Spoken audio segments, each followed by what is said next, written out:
Hello, everyone, and welcome to my special interview with Beverly Ochieng, during which we'll unpack the issues surrounding the deadly protests in Kenya this week. This is an important topic, not only for Kenya, of course, but well beyond its borders, given that many of the grievances expressed by Kenyans on the streets, on social media, and at their kitchen tables are shared by millions of citizens across the region. And I thought that Beverly would be the perfect guest to break all this down for me and for you, our listeners. For those of you who are not already aware, Beverly is an Africa security and political analyst at BBC Monitoring, a division of the British Broadcasting Corporation that monitors mass media worldwide. She is an experienced journalist and a sharp political analyst who is a frequent commentator on security developments in sub-Saharan Africa. Thank you so much for joining me today, Beverly. I know this is a very busy time for you, so I appreciate you taking the time to be with me today.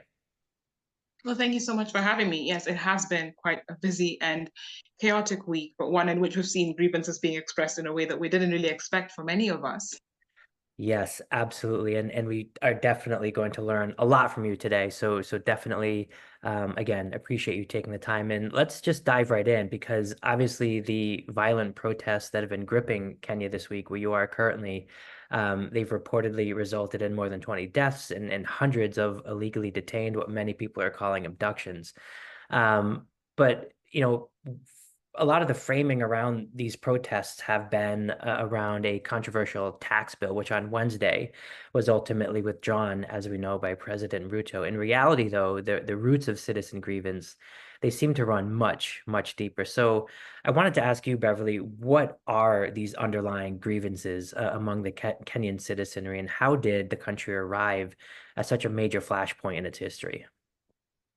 I mean, we do know that this finance bill is President William Ruto's second budget since he took office in 2022. When he first introduced his budget in 2023, at the time, there was discontent about the level of taxation because we'd seen the entry of multilateral Western players like the IMF and the World Bank. And so there was the introduction of issues like the housing levy, whereby people would be contributing from their salaries a percentage for the government to be able to put together this affordable housing scheme. There's also changes to the health insurance policy for paying a little bit more, and even the retirement fund, and various other things like the introduction of VAT on petroleum products, which meant that on the balance of everything, a lot of things went up quite exponentially. So fuel was at an all-time high, about 200 shillings for a litre of petrol, and so on and so forth. But underlying this was the feeling that when he did campaign for the presidency, he had talked about creating more jobs. He talked about ensuring that what he was calling hustlers, working class people, people who would be living literally paycheck to paycheck, would be uplifted. He introduced something called a hustler fund where people would be able to sort of borrow money to be able to start businesses. People didn't see as much of that coming out. And I suppose there was quite a bit of impatience coming from that. Rightfully so, Ruto did point out that Kenya was dealing with a very high level of debt. There had been quite a bit of borrowing and quite a bit of spending. Chinese loans have played quite a monumental role in infrastructure projects and various other bilateral initiatives between China and Kenya, and even other countries that have been contributing significantly. So Ruto has been dealing with those pressing issues of debt, and his way of dealing with this was by raising taxes and raising revenue for the government. But with people seeing that the economy was not improving, the cost of basic commodities continued to be high, the level of joblessness has not quite improved, and a lot of people are graduating every single year. There's a growing class of younger people, people born post 1995, who do not see as many prospects when they look at the job market now, when they look at allegations of levels of corruption in the government and how funds are sort of misappropriated. Some of the questions that came up in the protest had to do with certain budgetary allocations to the office of the president, the office of the spouses of the president, or even those who are affiliated with high government office.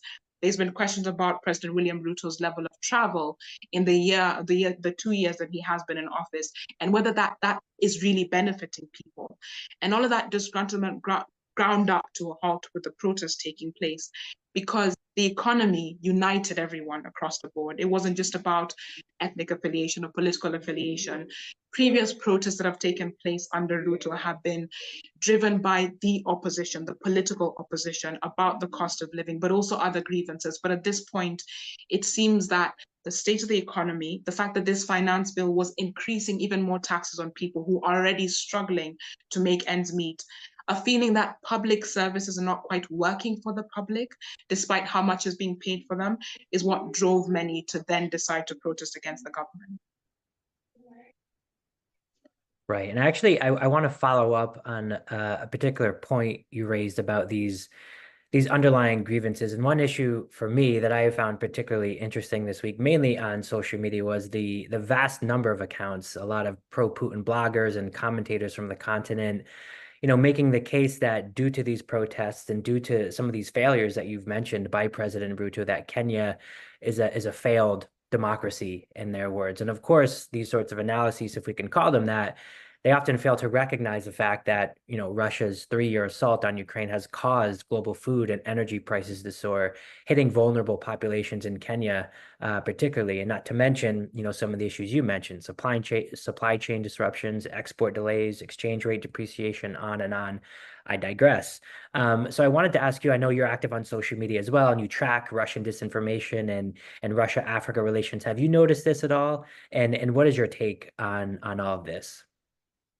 Well, yes, it is interesting. Quite a few so-called Pan-African pro-Russian activists have been commenting on the situation in Kenya beyond the protests, even the visit by President Ruto to the US, where he came back with all of these defense initiatives and partnerships, and characterizing him like he is a beggar or like someone who has sort of sold out to the West, but without looking at the fact that a lot of the underlying issues, even from before the Ukraine war, starting off with the COVID-19 pandemic and how that led to such a huge shock on the economy. There were some measures that were put in place to try to cushion people, whether it was lowering tax bans, whether it was trying to provide additional funding for families that were in need. And then after the COVID shock, there was then the Russia-Ukraine war. And when you had the Black Sea grain deal, for instance, collapsing, it meant that many African countries that had been banking on Ukraine or Russia for both grain and fertilizer were not able to access this. And despite this, there hasn't been as much backlash towards Russia for all of this, not being able to quite work out, or for the state of the economy as a result of the war, or even how those geopolitical alignments have been to the disadvantage of various African countries. Right. And here in Kenya in particular, some of those bloggers are not pointing to those issues. Instead, they're looking at the fact that the entry of the West and the entry of multilaterals is leading to a decline of the state of the economy, rather than all the underlying issues starting from COVID-19, which then led to the economy deteriorating in various ways, which is quite ironic. And I suppose it does say just how blindsided those perspectives can be to the reality that is taking place on the ground. Right, right. And another interesting point you raised in your initial remarks that I definitely want to follow up with you on is the fact that, obviously these protests have been driven and propelled by younger people, which has been dubbed the Gen Z protests, right?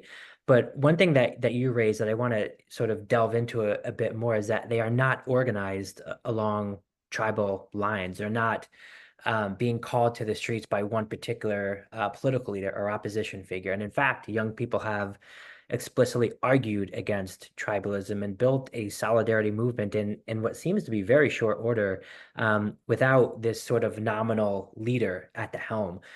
So how unprecedented is this in the Kenyan context, and what does this portend perhaps for the future of Kenyan civil society going forward? I suppose it says a lot about the evolution of politics itself and how much people may have become disillusioned or disenfranchised by opposition-led movements. If you think back from as far as 2007, when there was that election, it was contentious, there was widespread violence, which was largely on ethnic lines. There was the ICC case, the case of the International Criminal Court, and the fact that they were sort of expended without any sense of justice. And many of the people who were implicated went on to hold fairly powerful political offices. There was President Kenyatta, the former president, and now you have President William Ruto. And then when you look at the protests that took place last year on the cost of living, they had been driven by the opposition leader who had lost the election, Raila Odinga. And of course, there was some skepticism about whether he was really for the cause around the cost of living, because in addition to that, he was also fighting for electoral reforms. He wasn't too happy with the result of the election, that he had lost quite narrowly, according to the figures that had come out eventually. And the fact that the moment he was likely to get something that might possibly satisfied the political opposition, then all the other causes might likely be abandoned, which is kind of what happened. At the moment, while these protests have been taking place, Odinga has been doing diplomatic overtures with various countries and various blocs to possibly secure the position of African Union chair, which has somewhat left the opposition in disarray, both in parliament, even though they all collectively voted against this finance bill, but in terms of just how much authority or how much they're able to command the public behind a cause without being seen as having their own agenda. I think a lot of young people, despite the characterization that sometimes they might be seen as shallow or they don't engage very well, they have demonstrated through these protests a level of engagement that wasn't expected by politicians who have been used to operating along party or ethnic lines.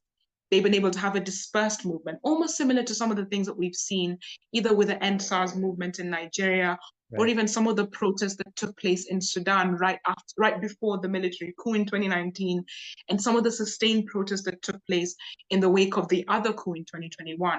Only that the results there were very different. In this case, we had a president who was able to say that he was conceding to the public, which kind of allowed the youth to win their cause. They were able to rally around one particular thing, which is the finance bill, but it is emblematic of the larger disgruntlement around the state of the economy, representation, in fact. And right now, there are bigger conversations taking place about whether it's possible to recall MPs, which would be another completely unprecedented thing. What kind of consciousness goes into the voting in 2027, which is when the next election cycle is being asked for. But the other question would be, who would be the representatives at that time so that the people who are now becoming more politically conscious know what to choose? Because I think right now, even with the calls for the president to step down, it goes back to what are the options next and who can then still sustain this movement to have a sort of not really center representation, but a representation that then allows all of those causes to be heard and to be implemented. Yes, absolutely. And that's a very good segue to a question I wanted to ask you about what comes next, because it's clear that these protesters across the country, this has not just been isolated to the capital and urban centers, right? We've seen a sort of nationwide uprising in this regard. So they're fed up with the current government. They're fed up with the status quo in which they've been forced to live. They've not only turned on opposition leaders, it seems, but also church leaders, framing them as sellouts in some cases.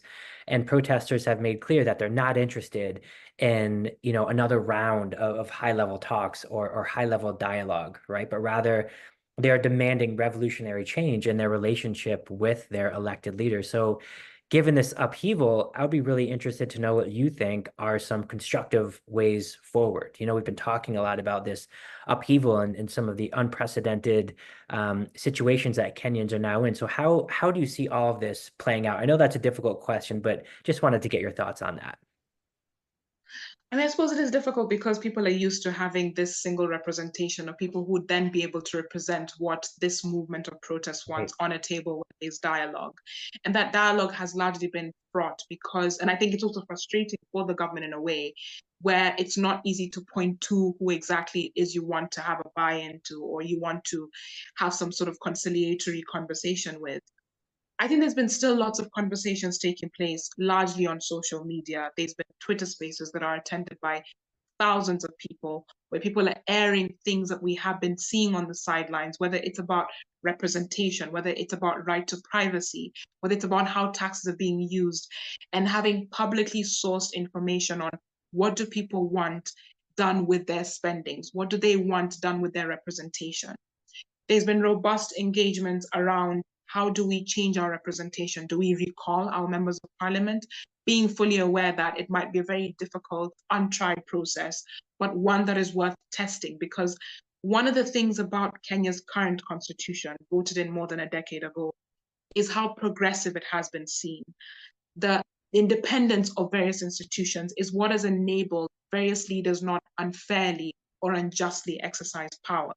We've seen the military being deployed, yes, but it is still within the confines of what the court has mandated. We have seen that protests will be allowed and assembly will be allowed, and that police will be kept in check by not firing tear gas or firing unfairly on peaceful demonstrators. And I think people keep on testing what kind of institutions work for them, whether it's the Law Society of Kenya, whether it's the electoral commission, which is currently not fully constituted and it needs to be for there to be a recall, whether it's also just building leadership on the grassroots, because I think one of the biggest issues tends to be that in the long run, there's never a clear political handover. There's a lot of legislators, a lot of big politicians who have been in the game for a very long time. And there's no one who seems to be coming after them who's either being nurtured to take on leadership or to represent. I think people are trying to build a grassroots movement that represents all of the voices. So they're doing a lot of collective or a lot of public consultation before they decide what the way forward will be. And I think they're changing the face of politics itself and representation. That's sort of a big wait and see. But I think that change taking place from the ground up is quite significant. Yeah, absolutely. And you mentioned some of these Twitter spaces that have been organized this week, and I was listening to one yesterday, and yeah, I had thousands of people tuning in and listening. And one of the issues that came up in that Twitter space, I wanted to ask you about. So the fact that President Ruto, we've discussed today, he's committed to not signing the bill, and that's of course a welcome development for millions of Kenyans, but it's not going to solve the country's long-term problems, including $80 billion in domestic and foreign public debt. You can have Africa's fastest growing economy, as Kenya does, but these economic realities will continue to be an ominous cloud. So one last question for you, and this was an issue that was raised repeatedly yesterday in the aforementioned Twitter space. What responsibility does the IMF and World Bank, as well as other creditors, have for this seemingly untenable situation that not only affects Kenya, but many countries, many developing countries across the region and really across the world? I mean, it's been difficult even just having that sort of conversation. People have tried in their own way having a discourse with the IMF publicly around what their loans and what their restructure programs, the impact that it's having. It's not the first time it's happened. There was the restructures that happened in the 80s and the 90s. I remember growing up seeing people who were retrenched from jobs because governments were not able to meet either repayments or they had to change the structure of civil service and so on and so forth. They have come down on issues around austerity, but it's kind of hard for them to put in a check, especially where governments are maybe known to be corrupt. So it's not very clear where that funding goes. But I suppose it's one thing where the AFDB Bank chair recently talked about how many African and developing nations tend to be given higher interest rates, of course, because of instability, long term, and so on and so forth. So lenders want to be able to make their own profit as quickly as possible before things deteriorate. But increasing those taxes as well is increasingly deteriorating either the financial situation or political and social unrest. There's a report in the Daily Nation today suggesting that the IMF they were privy to the idea that there might be anti-tax protests and they rated it as medium, which was it was underrated given how people stormed parliament, for instance, which is Right. not something that was expected. And I think that the factors that need to be considered, of course, they do have their own goals to meet, whether it's in refinancing or being able to build their own targets. But even considering the social political circumstances with which they are implementing some of the measures that they're demanding, governments can do more to cut spending, but redirect funding in places which are likely to build social measures and empower people as opposed to creating a long-term dependency syndrome. That's a moral issue as well, and a political issue. And I wonder if institutions like the IMF and the World Bank are willing to think of that. And it's why some countries tend to turn to other lenders, like with China, or Yeah. even, Russia doesn't really give funding, but they do give certain incentives for working with them. So that's a thing to think about. But I suppose as long as this administration wants to think with the West, to work together with the West, and there's likely to be all of these tensions around whether that relationship is perceived to be unfair, particularly by the public, and what the long run instability, even in small ways, is likely to be. Yeah. Well, that was super, super helpful. Thank you for that. And before we wrap up, I just wanted to ask you, is there anything we didn't cover today in this expansive conversation that you would wish to raise, or anything that, we should be looking out for, particularly in the next few days or weeks ahead? Would love your thoughts on that. And I suppose what more protests will be demanding, because right now the line has been that they do want the president to resign, or at least someone in a position of responsibility, whether it's the Inspector General of Police to resign. I think it's any warnings of any other regions, because this is not, the Kenyan budget was read, it hasn't quite been passed yet. Other regions within East Africa also did read and pass their own budgets. But if there's likely to be other unrest, especially by this population of people who feel, powerful, entitled to their freedoms, definitely. I think we briefly did talk about Uganda and the fact Yeah. that in the last election, there had been a youth movement, particularly around the opposition politician Bobby Wine.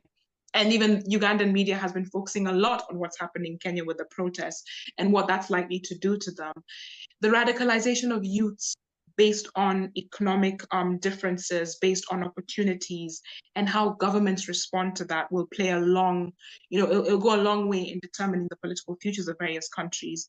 And even the kinds of freedoms there are, whether it's constitutional freedoms, whether it's economic freedoms, is something worth looking at. It's a contrast what's happening in East and West Africa, for instance, I Yeah. think.